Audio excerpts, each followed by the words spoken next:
Meditation is a practice that's been around for thousands and thousands of years, yet there's still a huge misconception about what it really is. Most people like to associate meditation with a monk sitting on top of a mountain, cross-legged, staring into the horizon. But in reality, it's actually something that everyone can do and everyone can benefit from. There's even been hundreds of studies that prove this. Here's some of the benefits, and there's links to the sources and studies in the description below.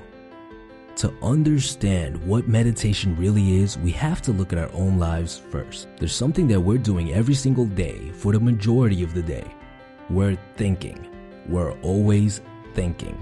Best-selling author Eckhart Tolle even goes as far to say that humans are addicted to thinking. Try to stop thinking right now for just 10 seconds.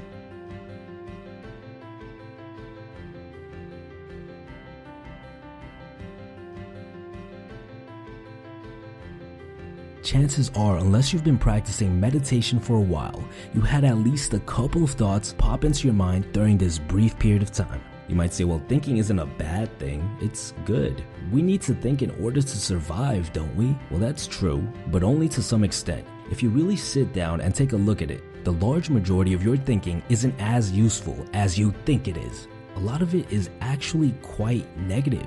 Just to prove a point, I took the privilege and sat down with a pen and paper for 5 minutes and recorded as many of my thoughts that I could. I had a total of a whopping 2 thoughts that I would consider to be either positive or constructive, while on the other hand, I had a total of 11 thoughts that I would consider to be negative and not constructive at all. They also have a direct correlation with how you feel. For example, let's say that you're at a party and the following thought pops into your mind.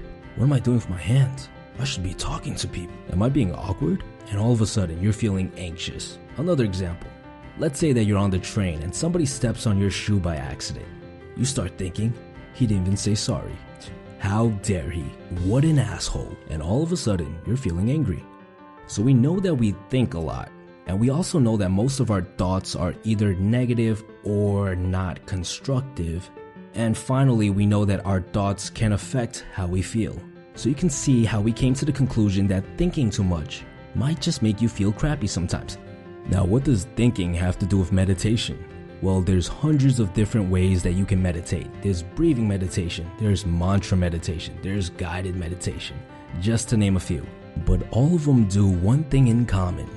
They teach us how to slow down the amount of thoughts entering our mind, as well as the speed of which thoughts enter our mind. And with practice, you can even reach points where you have no thoughts for short periods of time. And this is why meditation has so many benefits. When you think less, you become more in control of your emotions. When you practice meditation, you're basically teaching your mind how to turn off your thoughts like a switch. So the next time somebody steps on your shoe and you start thinking, how rude, you can just turn it off. You can control whether or not you want to get mad.